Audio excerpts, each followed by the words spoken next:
आइए जानते हैं आज की कुछ प्रमुख अंतर्राष्ट्रीय खबरों को। पहले एक नजर आज की हेडलाइंस पर। पेगासस जासूसी कांड में इजराइल के साथ 2017 डील की होगी जांच, सुप्रीम कोर्ट में नई याचिका दायर। केरल में बढ़ते मामलों के बीच आज लॉकडाउन, देश में लगातार दूसरे दिन मौत के आंकड़ों ने डराया। युवा लड़कों को आतंकवादी बनाता था जाहिद वानी, कमांडर के मारे जाने से कश्मीर में जैश के हौसले होंगे पस्त। भारत बने हिंदू राष्ट्र, सुभाष चंद्र बोस घोषित हो देश के पहले पीएम। माघ मेला में धर्म संसद में संतों की मांग। एनटीपीसी की आरआरबी से अपील, रिजल्ट के चक्कर में मेरा नाम बदनाम क्यों कर रहे। एनडीए के बीच हुआ बंटवारा, जदयू 11 तो बीजेपी 12 पर लड़ेगी चुनाव। घर घर जाकर नड्डा और राजनाथ सिंह ने भारत के लिए मांगा वोट, आजम के बेटे ने फिर जान का खतरा बताया। 34 साल की परंपरा तोड़ यूपी की सत्ता में वापसी से रोक देंगे बागी। मुस्कान चठाना ने राकेश बापट को बताया खराब एक्टर, कहा करियर तो खत्म है। Australian open final, Rafael Nadal और डेनियल मेदवेदेव के बीच रोमांचक मैच जारी, नडाल की नजरें 21वें ग्रैंड स्लैम के रिकॉर्ड पर। एक वकील ने सुप्रीम कोर्ट में एक नई याचिका दायर कर इजरायली स्पाईवेयर पेगासस के कथित इस्तेमाल पर न्यूयॉर्क के एक न्यूज चैनल की रिपोर्ट पर संज्ञान लेने की मांग की है। संसद के बजट सत्र के शुरू होने के कुछ ही दिन पहले रिपोर्ट में दावा किया गया है कि भारत ने 2017 में इजराइल के साथ $2 बिलियन के रक्षा सौदे के हिस्से के रूप में पेगासस स्पूगिंग टूल खरीदा था। इस रिपोर्ट के साथ ही विपक्ष द्वारा नरेंद्र मोदी के नेतृत्व वाली सरकार पर अवैध जासूसी में लिप्त होने के कारण देशद्रोह जैसे आरोप लगाने के साथ एक बड़ा विवाद शुरू हो गया है। देश में आज कोरोना संकट के 2 साल पूरे हो गए। 30 जनवरी 2020 को ही केरल में पहला मामला सामने आया था। इन 2 सालों में साल 2021 में कोरोना के डेल्टा वेरिएंट ने सबसे ज्यादा तबाही मचाई थी और इस दौरान कई लोगों की जान चली गई। वहीं अब ओमिक्रॉन वेरिएंट का कहर जारी है। देश में अब तक ओमिक्रॉन संक्रमितों की संख्या 20,000 को पार कर गई है। जम्मू कश्मीर में सुरक्षा बलों ने पिछले 12 घंटों के दौरान 2 अलग अलग मुठभेड़ों में जैश मोहम्मद के शीर्ष कमांडर और एक पाकिस्तान आतंकवादी सहित 5 आतंकवादियों को मार गिराया। पुलिस ने रविवार को बताया कि मारे गए लोगों में जैश कमांडर आतंकवादी जाहिद वानी और एक पाकिस्तानी आतंकवादी शामिल है।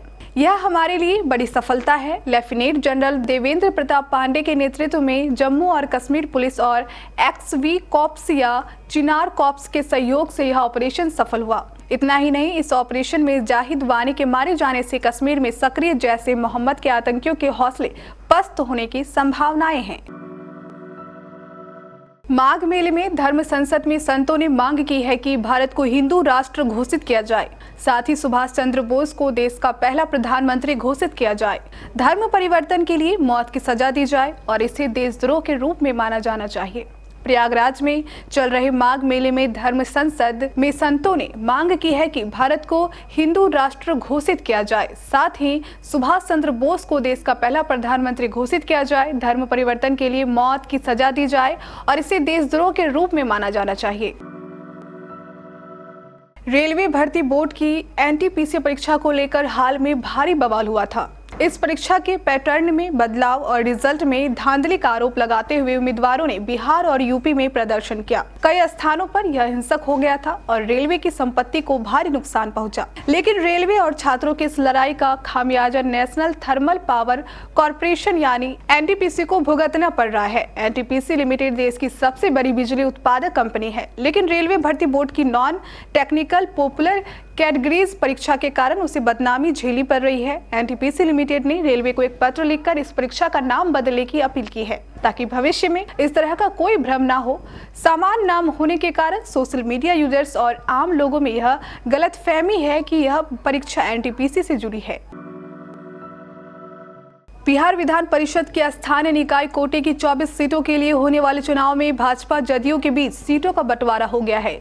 जदयू 11 तो भाजपा 13 सीटों पर अपने उम्मीदवार उतारेगी। हालांकि भाजपा अपने कोटे में से एक सीट रालोजपा को देगी। भाजपा ने अपनी सीटिंग मधुबनी सीट जदयू के लिए छोड़ दी है। बदले में उसके हिस्से वैशाली की सीट आई है, जिसे उसने रालोजपा को दे दिया है। बिहार भाजपा प्रभारी भूपेंद्र यादव व वरिष्ठ जदयू नेता विजय कुमार चौधरी ने शनिवार शाम जदयू भाजपा की साझा प्रेस कॉन्फ्रेंस में सीटों के बंटवारे का ऐलान किया। दोनों नेताओं ने एनडीए के घटक दल हम और वीआईपी को सीट नहीं दिए जाने को लेकर पत्रकारों के सवाल पर कहा कि हम सहयोगी दलों को विश्वास मिलेंगे। उत्तर प्रदेश में विधानसभा चुनाव को लेकर राजनीतिक दलों की आपसी जुबानी जंग तेज होती जा रही है। एक दूसरे पर आरोप प्रत्यारोप का दौर भी शुरू हो गया है। विधानसभा चुनाव से ठीक पहले समाजवादी पार्टी को जिले में एक बड़ा झटका लगा है। समाजवादी पार्टी के कदावर नेताओं में सुमार और जिला पंचायत अध्यक्ष रह चुके राकेश पाल ने रविवार को लखनऊ में भाजपा का दामन थाम लिया। राकेश पाल की पत्नी दयावती पाल भी जिला पंचायत की अध्यक्ष रह चुकी है। भारतीय जनता पार्टी ने उत्तर प्रदेश विधानसभा चुनाव के लिए 295 सीटों पर अपने प्रत्याशियों के नाम की घोषणा कर दी है। पार्टी ने 20% सीटों पर अपने प्रत्याशी बदल दिए हैं। कहा जा रहा है कि पार्टी ने पहले 30 से 40% विधायकों के टिकट काटने की योजना बनाई थी, लेकिन स्वामी प्रसाद मौर्य, दारा सिंह चौहान, धर्म सिंह सैनी समेत कई मंत्रियों विधायकों की पार्टी छोड़ने का कारण उसने अपने आंकड़े को आधा कर दिया। अनुमान जताया जा रहा है कि कुल 403 में बाकी 108 सीटों के लिए प्रत्याशियों की घोषणा करते वक्त भी भाजपा 20% से ज्यादा विधायकों के टिकट काटने का हिम्मत नहीं जुटा पाएगी, क्योंकि उनमें बगावत पर उतरने की गुंजाइश बनी रहेगी। उत्तराखंड में बीजेपी इसी कारण से अपने हाथ जला चुकी है।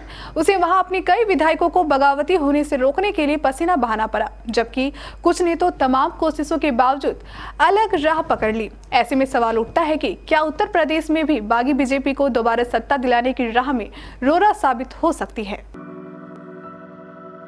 बिग बॉस 15 के ग्रैंड फिनाले में शनिवार को एक्स कंटेस्टेंट और समिता शेट्टी की बॉयफ्रेंड अभिनेता राकेश बापट पहुंचे। शो में उन्होंने समिता का खुलकर सपोर्ट किया, साथ ही तेजस्वी प्रकाश को जमकर लताड़ लगाई। राकेश बापट ने तेजस्वी प्रकाश पर समिता शेट्टी का एज शेमिंग को लेकर मजाक बनाने के लिए गुस्सा जाहिर किया। शनिवार को वुड सिलेक्ट ने अपने आधिकारिक इंस्टाग्राम अकाउंट पर बिग बॉस 15 के ग्रैंड फिनाले का एक वीडियो प्रोमो जारी किया था। इस वीडियो प्रोमो में राकेश बापट तेजस्वी प्रकाश पर गुस्सा निकालते दिखे।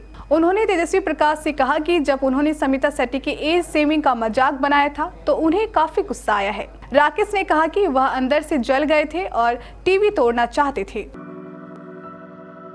साल के पहले ग्रैंड स्लैम ऑस्ट्रेलियन ओपन में मेंस सिंगल्स का फाइनल स्पेन के राफेल नडाल और रूस के डेनियल मेदवेदेव के बीच खेला जा रहा है, जहां राफेल नडाल रिकॉर्ड 21वां ग्रैंड स्लैम जीतने के लिए टेनिस कोर्ट में उतरे हैं। पहले 2 सेटों में मेदवेदेव ने नडाल को कड़ी टक्कर दी और पहला सेट 6-2 और उसके बाद दूसरा सेट टाई ब्रेकर में 7-6 से जीता। तीसरे सेट में नडाल ने बढ़िया वापसी की और मेदवेदेव को 6-4 से हराया। चौथा सेट फिलहाल नडाल 4-3 से आगे चल रहे हैं।